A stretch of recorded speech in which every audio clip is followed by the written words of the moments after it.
ആഴമാർന്ന സ്നേഹമാണു നിൻ തിരുഹൃദയം, ആ മാറിലേക്ക് ചാഞ്ഞിറങ്ങട്ടെ എൻ ജീവിതം.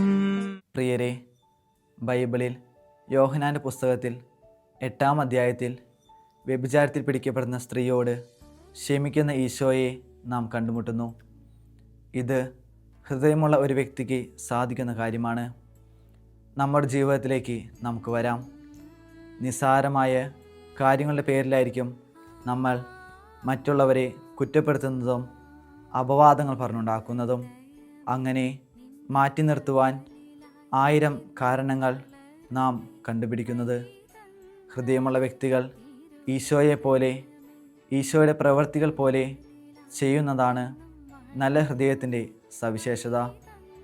മാറ്റി നിർത്തുവാനായിട്ട് ഒരുപാട് കാരണങ്ങൾ ഉണ്ടെന്നിരിക്കെ ചേർത്ത് നിർത്തുവാൻ ഒരു കാര്യം മാത്രം മുൻനിർത്തി മറ്റുള്ളവരെ സ്നേഹിക്കുവാൻ ഈശോയുടെ ഹൃദയം എപ്പോഴും നമ്മെ പഠിപ്പിക്കുന്നു. അറിഞ്ഞോ അറിയാതെയോ ചെയ്തു പോയ പാപം മൂലം സമൂഹത്തിൽ ഒറ്റപ്പെടുന്ന ഓരോരുത്തരോടും നമുക്കും പറയാൻ സാധിക്കണം, സാരമില്ല, പോട്ടെ, ഈശോ നമുക്ക് കൂട്ടിനില്ലേ.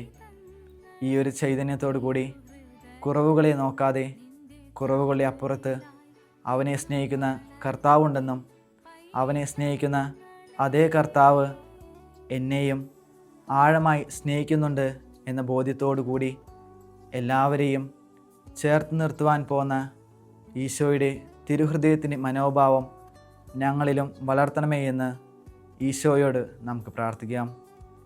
ഈ തിരുഹൃദയ മാസം ഈശോയുടെ തിരുഹൃദയത്തോട് ചേർന്നിരുന്നു കൊണ്ട് അവരൻ്റെ കുറവുകൾ പരിഗണിക്കാതെ മറ്റുള്ളവരുടെ കഴിവുകളെ ഉയർത്തിക്കാട്ടുന്ന നല്ല ഹൃദയത്തിൻ്റെ ഉടമകളാകുവാൻ നമുക്കെല്ലാവർക്കും പരിശ്രമിക്കാം. അതിനായി ഈശോ നമ്മെ എല്ലാവരെയും സഹായിക്കട്ടെ. ആമീൻ.